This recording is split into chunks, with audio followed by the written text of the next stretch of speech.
magazine muna. Kasi we have time limit here. Okay. Hi, good evening. I'm Esther from Z. Just a context, we ran a story when this was announced in June, and we were very excited. Pero beyond that, kasi it gained traction. Like a lot of several codings were like saying that this is a win beyond for the Filipino, but also for queer representation, especially for the Sapphics. When the premiere name film, when the film comes out and it is for the public to get to know and to parang pick apart, what would you want for the younger queer people or the younger people in general na ma-take and yung core message na maalala nila when they remember or like once they watch the film po?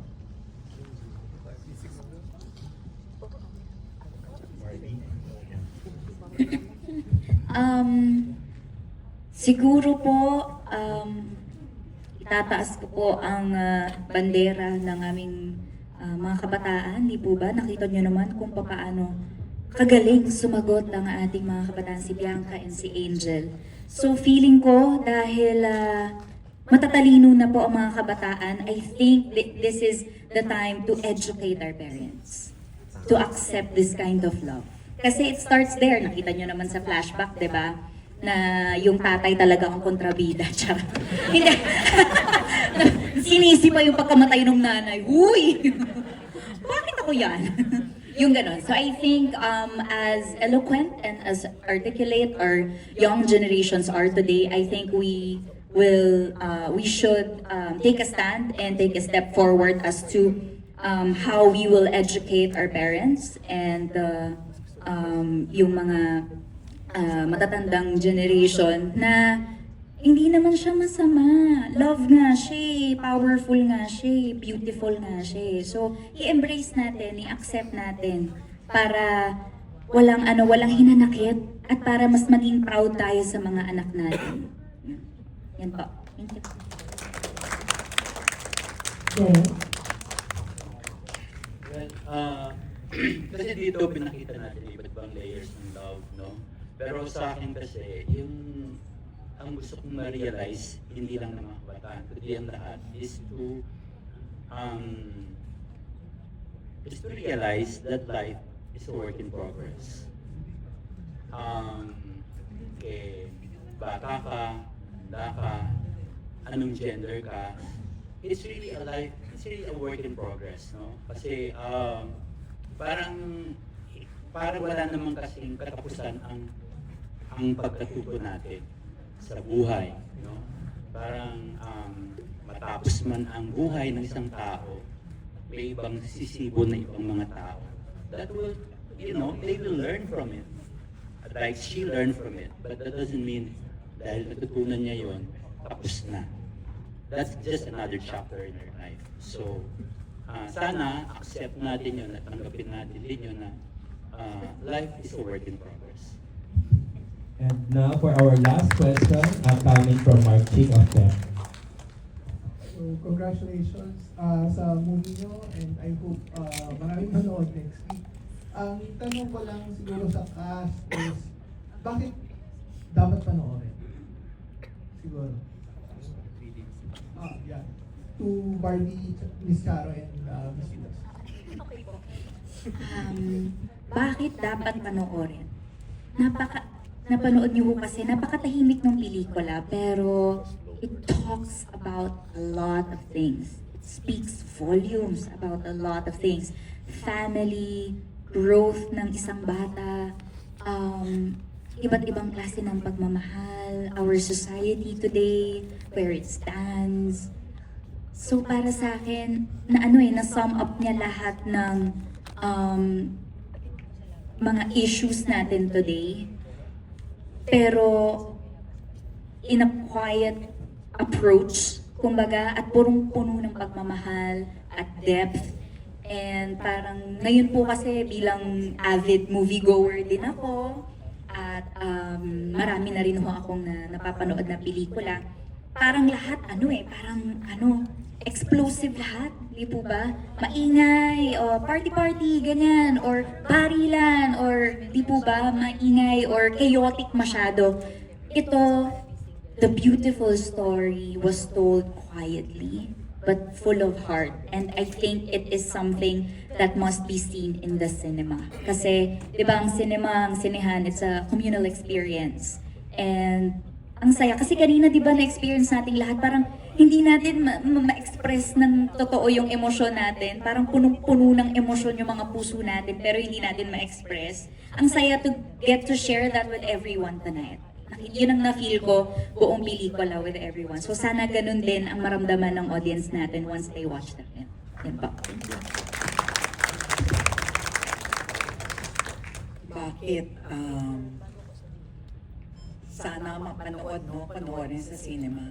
Because this is a very a powerful story of love. But it's very experiential. Parang dinadala ka sa mundo ng mga characters where love is so quiet and yet so deep. At madaling sabihin yung mga salitang quiet, deep, powerful, but there's nothing like going through that immersive experience with the characters. And you will only go through that experience if you get to watch it on the big screen, hopefully, yeah. Really feel the journey of the characters. Kaya sa akin, isa siyang magandang experience na sana ay maramdaman ng ating mga manonood. And finally, Tita Brooke. I would like to enjoin especially the young people to watch this. And to watch this with an open mind. And to watch this bereft of any prefabricated notions, biases about what love should be and what love should not be. Dahil dito, dapat bukas talaga yung isip natin. When we become judgmental, generally, yung judgment po natin sa iba ay parang bumabato sa sarili natin, di ba? It is because of our outlook. So sana po bukas ang isip ng mga manunood dito, and sana po we do not impose our levels, our standards on others when we watch this. I will invoke the Holy Book, which says that the measure with which you measure will be measured unto you. At sana po ay at saka gusto ko palang bigyan ng papuri si Direk at si Barbie dahil sa kanilang storya at sa kanilang portrayal na-realize natin, na-discern natin na sometimes the greatest lessons we learn are from people younger than us. Diba? From the mouths of babes, we learn the greatest lessons. Kaya sinasabi nga na the child is father to the man. Mas marami tayong natututunan mula dun sa nakakabata sa atin. Kaya tawagan po natin, hikayatin po ninyo yung mga kabataan to see this because this is a Gen Z film. And if I may, on my personal behalf, gusto kong pasalamatan po yung lahat ng bubuo ng team ni Direk. Of course, our producer, Wilson Tieng.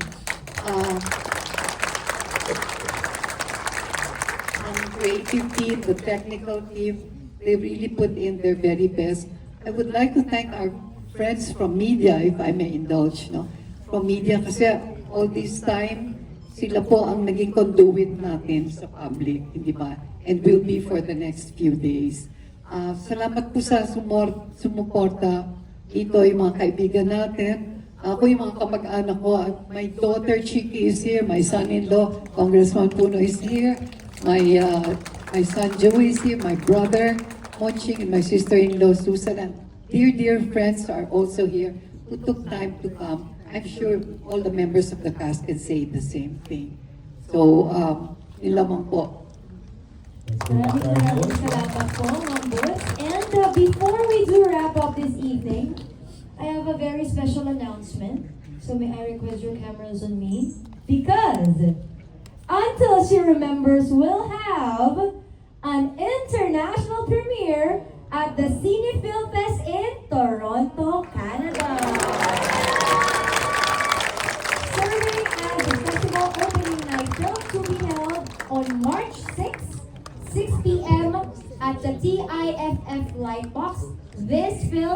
specifically chosen to open the festival in view of their commitment to showcase powerful Filipino narratives that resonate within our community here and beyond. Palakpakan naman po natin ang pelikula ito. At syempre, para po sa mga gustong makita ang pelikulang Until She Remembers, don't forget that hashtag Until She Remembers. May I invite our dear cast to invite everybody na panoorin po ang ating pelikula. Starting off with Tito Mel.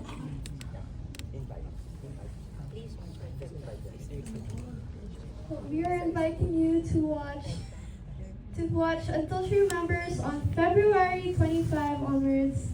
We are so excited for everybody to see it, and we are so thankful that this movie is out.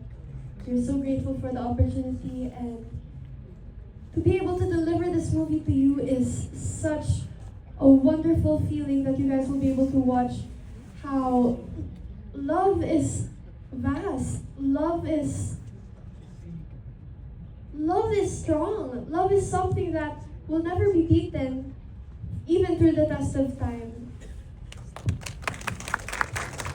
Yes, February 25, February 25, please, starting February 25, Until She Remembers. Please tell your friends and families about it.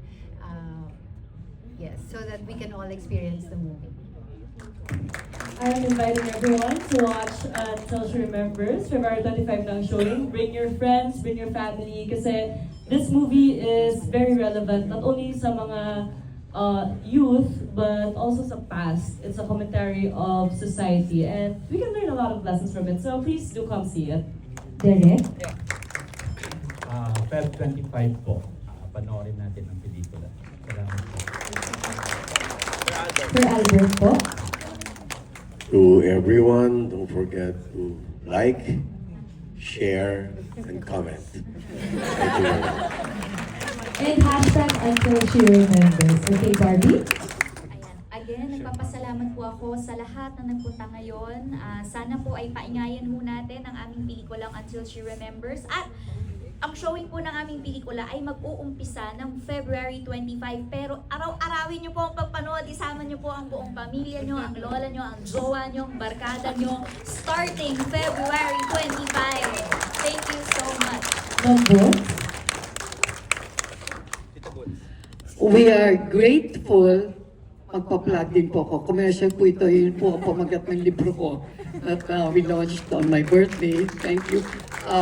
We are grateful to all of you for supporting this film by way of coming to the premiere tonight, for spreading the word for our media friends about this ahead of the play day, and for ating mga celebrity friends na nagpunta rito, na they took time off from taping, shooting. Si Ding Dong Dantes, may taping yata. Si Alden Richards, nandito. Si Enchong D, si Bea Binene, and several others. Alam po natin busy sila, but they took time out to show their support for us. Sa inyo po, maraming salamat, family and friends, and please spread the word around. Kung gusto po ninyong i-marites ninyo ito, paki-marites na rin sa tamang paraan. Thank you. And last but definitely not the least, Ma'am Charo Santos Corso. Maraming salamat po sa inyong lahat sa pagdalo ninyo sa premiere ng Until She Remembers. It's a beautiful film. Sana po ay naantig ang inyong mga puso. Sana po ay naramdaman ninyo ang lalim ng pagmamahal ni Concha at ni Catherine. And it's a wonderful experience that we hope you will share with your friends and family. At ang pagmamahal din ng isang apo at ang pagbubukas ng kanyang kaalaman sa tunay na kahulugan ng pagmamahal ay isang bagay na magandang ibahagi sa ating mga kabataan. So maraming salamat po sa inyo. To all our friends, celebrity friends who came over, maraming salamat. Maraming salamat sa inyong suporta. Thank you very much. Ayan, maraming salamat, ladies and gentlemen.